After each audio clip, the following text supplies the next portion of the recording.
yung nangyari kahapon, no? Nasunog, no? Kahit ako,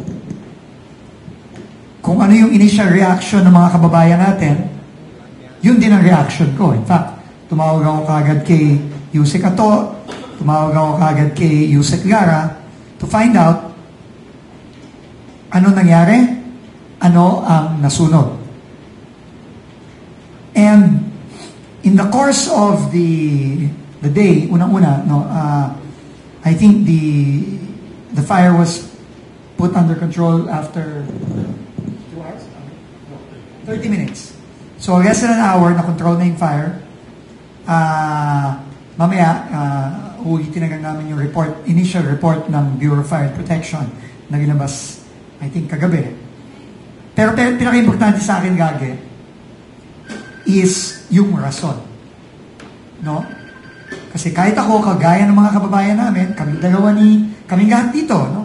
Lalo na kaming mga bago dito sa DPWH, si Yusek Ato especially, no? Dahil siya ang siya ang Yusek natin for operations sa Luzon. No? At siya ang co-lead ng ating investigation dito, kasama ni Yusek Rafi Turgano. Lagi kaming suspicioso. Natural sa amin yun, lalo na kay General Bisnag, na sa kanyang experience bilang police at part ng CIDG. At yun kagad ang tinanong ko sa kanya, sinadya ba to? At ano ang mga dokumentong nandun na pwedeng naging motibo kung sinadya man ito? No?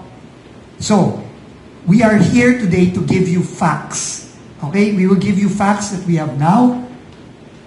Hindi ako pupunta sa fake news o sa kung ano-ano. Hindi ako ganon. Kaya ganyan ako. Hindi ako ganon. Gagi akong base sa facts. No? Pero, yun ay initial facts pa lamang. Dahil, ongoing pa ang pag-iimbestiga ni General Bisnag. No? And until matapos yung investigasyon na yun, kung ano nangyari talaga kahapon, at ano ang nawala, ano ang nasunog, tuloy-tuloy tayo dyan. But we can give you the initial facts that we have today. And the initial facts are, number 1, the Bureau of Research Standards building in Quezon City suffered a fire, no, yesterday, no? Pero awa ng Diyos, hindi naman yung buong building ang nasunog. Naagapan to, mabilis rumisponde ang ating Bureau of Fire. Nagpapasalamat tayo sa Bureau of Fire at sa LGU ng Quezon City, no?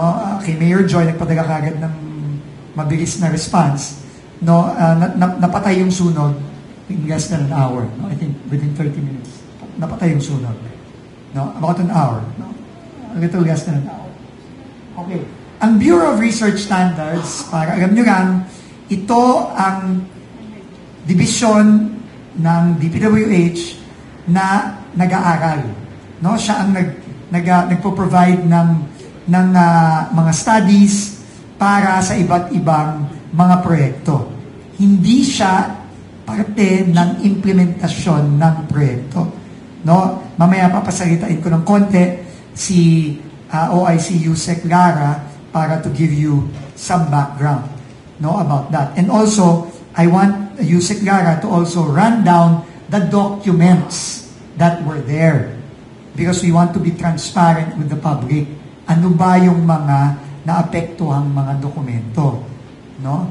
At yun nga, yung initial naming pag-check, walang dokumento related sa ongoing investigations. Okay? At yun din ang pinaabot ko sa ICI kahapon, no? Because obviously everybody is concerned, no? Now, yan yung sitwasyon sa BRS. No, yan, nakikita nyo ngayon. Pero gusto ko ding i-clarify. Again, facts. No? Merong pagkakamali. Yung isang assistant secretary na nagsalita sa Senado kahapon. Si Assistant Secretary Melody Villar. No? She is a new assistant secretary. We brought her in. She made a mistake by wrongly saying that the building that was affected by the fire was the Region 4B building. That is not true. In fact, I will show you pictures, and those are pictures this morning of the Region 4B building in Quezon City. The Region 4B building is safe and sound, but it is, I think, I don't know, a couple of 100 meters away from the BRS building. But it was not affected by the fire, as you can clearly see from the video taken this morning, and you can go there if you want. No? So, nagkamali si Asek Melody. She has apologized for that mistake and for the confusion, but I wanted to put that on record as fact. No? Fact, yeah, that we know. Okay? So, those are the two facts na ano natin ngayon. And the third fact is, initially, the BFP has given its initial result of its investigation saying that there was an electrical failure in one of the ceilings in the, I'm not sure, third floor. No, they announced that yesterday. So, this also corrects the initial information na may computer na sumabog and all of that. So, according to the BFP, nanggaling sa kisame yung short nung electrical wires. No? Yun ang initial resulta ng kanilang investigation. Again, I'm just quoting the Bureau of Fire Protection. So again, it's very important to know the facts that we have now.